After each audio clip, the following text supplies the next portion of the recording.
Je suis très heureux de vous retrouver. Madame, Monsieur, bonjour. Voici les titres de l'actualité de ce samedi. Le vice-premier ministre, ministre de la Défense nationale, a, au cours de la 117e réunion du Conseil des ministres, rassuré la détermination de stopper l'avancée des ennemis de la paix qui multiplient des attaques contre la République démocratique du Congo depuis quelques jours. Les nouveaux mandataires nommés par ordonnance présidentielle au PDDRCS ont pris officiellement leurs fonctions hier vendredi à Kinshasa à l'issue d'une cérémonie de remise et de reprise. L'appareil judiciaire congolais marque ses pas vers la numérisation, une avancée dont nous vous parlerons davantage dans ce journal. Et puis c'est un parcours de combattants, un calvaire. Ainsi peut être au minimum présenter la route Kamanda-Luna en Ituri. Le lieutenant-général Luboya Nkasha-Majoni, gouverneur de la province, y a dépêché une équipe hier pour s'enquérir et évaluer l'ampleur de la dégradation de cette route. Commençons ce journal par le Conseil de ministres qui s'est tenu hier à Kinshasa. Le chef de l'État, Félix Tshisekedi, a instruit le vice-premier ministre, ministre de la fonction publique, à tout mettre en œuvre pour perpétuer la marche du plan de réforme et garantir une bonne formation des jeunes cadres de l'administration publique.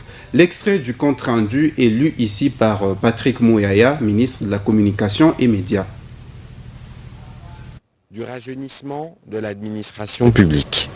Le président de la République, qui tient au rajeunissement de l'administration publique, a présidé le mardi 24 août 2023 la cérémonie officielle de sortie de la 8e promotion de l'École nationale de l'administration ENA, en même temps que le lancement de la 9e promotion. Baptisée du nom du combattant de la liberté, Papa Simon Kimbangu, cette nouvelle promotion des cadres administratifs vient agrémenter les efforts louables fournis par le gouvernement dans le sens de la régénération de notre administration publique sur toute l'étendue du territoire national et de l'amélioration de conditions de vie et de travail de ses agents. Conçue comme une institution d'élite, d'où est issu les gratins du personnel de la fonction publique, l'École nationale de l'administration démontre une nouvelle fois son aptitude à injecter chaque année dans les circuits administratifs de cadres de premier plan pour lesquels il a formulé le vœu de l'adoption d'une attitude exemplaire empreinte de dignité. Ceci afin de barrer la route aux antivaleurs qui entachent ces nobles corps, notamment les clientélismes et la corruption. Il a également saisi cette occasion pour féliciter le gouvernement à travers le Premier ministre et en particulier le vice-premier ministre, ministre de la fonction publique, pour les dévouements affichés dans la réalisation de la grande mission de réformer notre administration. Il a également rappelé son engagement pris dans le sens du renforcement de capacités de l'École nationale d'administration et de la construction d'un campus moderne à Kinshasa. Bien qu'elle puisse paraître parfois impopulaire, il convient néanmoins de poursuivre avec certaines réformes et entrer à la mise en retrait des agents pour permettre, outre les promotions en grade, l'introduction des nouveaux agents dans le futur lauréat de l'ENA. À cet égard, il a instruit le vice-premier ministre et ministre de la fonction publique de mettre tout en œuvre pour perpétuer la marche du train de réforme et de garantir une bonne formation de ces jeunes cadres de l'administration publique. Et puis toujours au cours de ces conseils de ministres, lors de son intervention à lui, le vice-premier ministre, ministre de la Défense nationale Jean-Pierre Bemba Gombo, a rassuré la détermination des forces armées de stopper la progression des ennemis de la paix, principalement de la coalition M23 RDF, qui a multiplié des attaques depuis quelques jours dans les bases des forces armées de la République démocratique du Congo. Je vous prie de nouveau retrouver ministre Patrick Mouyaya, porte-parole du gouvernement. En rapport avec le processus électoral, le vice-premier ministre, ministre de l'Intérieur, a fait le point de la mission de la Commission économique des États de l'Afrique centrale conduite par M. Mangaral Banté, commissaire aux affaires politiques, paix et sécurité, qui a séjourné à Kinshasa. Au terme des échanges, le chef de la délégation a déclaré être rassuré et satisfait de l'avancement du processus électoral tout en confirmant l'accompagnement de la CEAC qui compte déployer ses observateurs au mois de décembre prochain. Abordant le même chapitre sécuritaire, le vice-premier ministre, ministre de la Défense nationale, a fait le point au Conseil de la situation opérationnelle dans l'Est de la République démocratique du Congo, où les forces armées de la République démocratique du Congo demeurent vigilantes et déterminées à stopper la progression des ennemis de la paix, principalement de la coalition M23 RDF, qui a multiplié des attaques ces derniers jours sur les différentes positions des FARDC.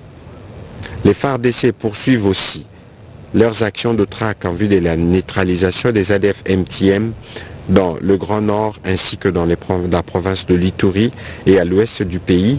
La situation demeure sous contrôle de forces de défense et de sécurité qui sont en phase de renforcement du dispositif sécuritaire dans l'ex-province du Grand Bandundu et de la commune rurale de Malekou à Kinshasa. Et autre chose, les nouveaux mandataires nommés par ordonnance présidentielle au programme des désarmements, démobilisation, relèvement communautaire et stabilisation PDDRCS ont pris officiellement leurs fonctions au terme d'une cérémonie de remise et reprise organisée hier vendredi à Kinshasa. Alain-François Chiswaka pour le commentaire.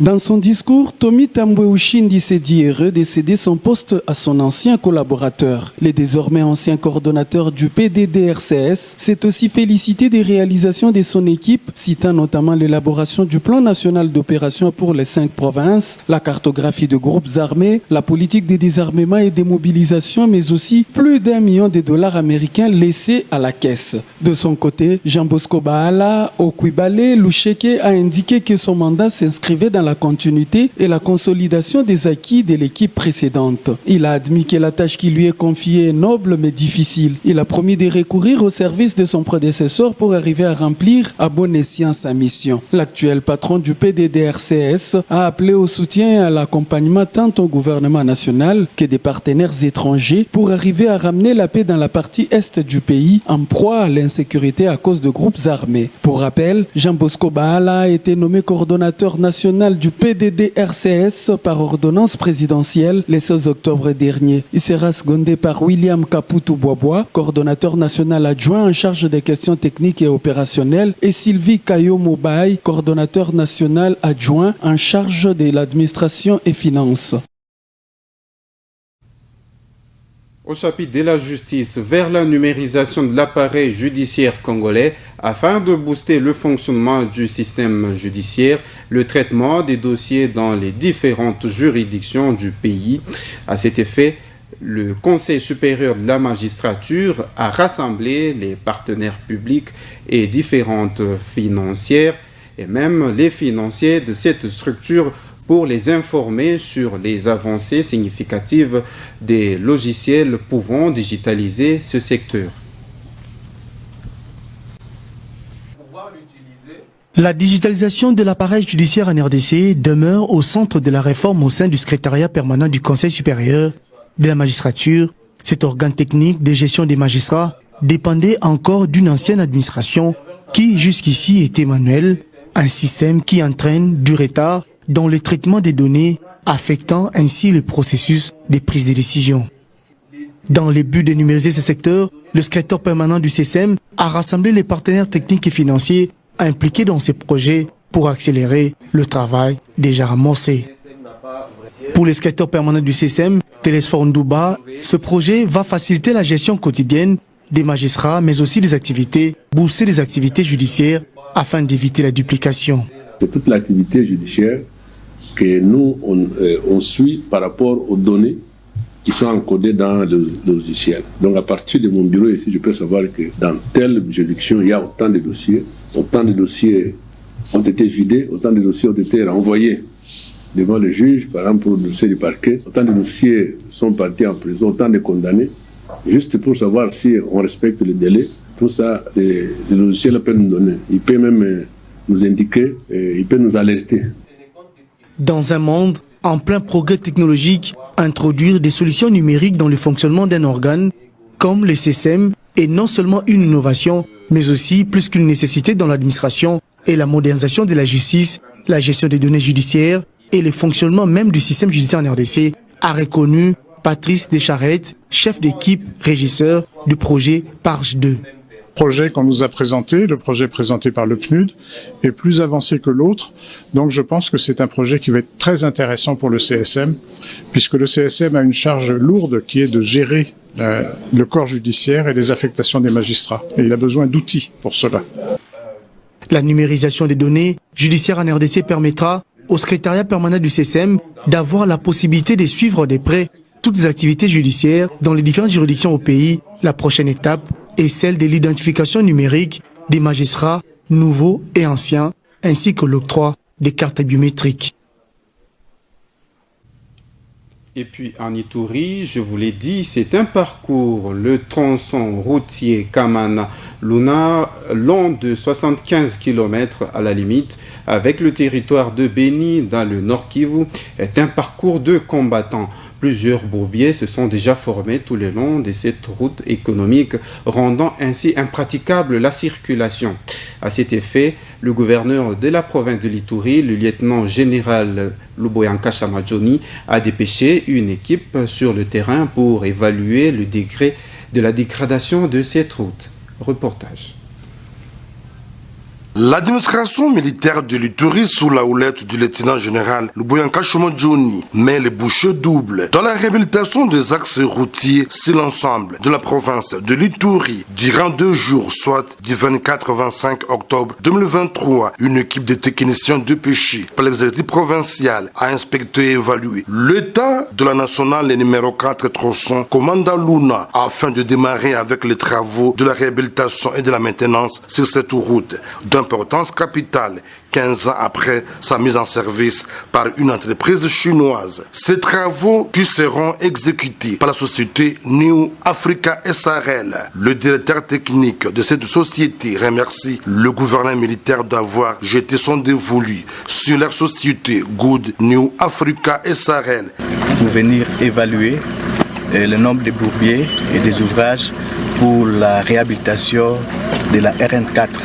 Axe Komanda Luna. Plus de 42 bourbiers. Il y a aussi plus de 90 ouvrages à réhabiliter. Une descente saluée par la société civile de la chefferie de Walese-Vonkoutou. L'état de cette route ne permet pas. Depuis longtemps, on est en train de plaider auprès du gouvernement provincial pour qu'on réhabilite cette route parce que c'est une route capitale qui relie des provinces. La réhabilitation de cette route est très importante. Pourquoi? En matière de la sécurité, il y aura l'intervention rapide parce que s'il y a un incident quelque part, les militaires vont atteindre facilement les lieux et aussi au point de vue économique, cela va rehausser aussi l'économie de la province, même de la paisible population. Signalons que cette mission intervient près de 2 mois seulement après le lancement officiel de travaux de réhabilitation de la route nationale numéro 27 tronçon Bunya-Komanda, travaux qui sont exécutés par l'entreprise Good New Africa SRL pour une durée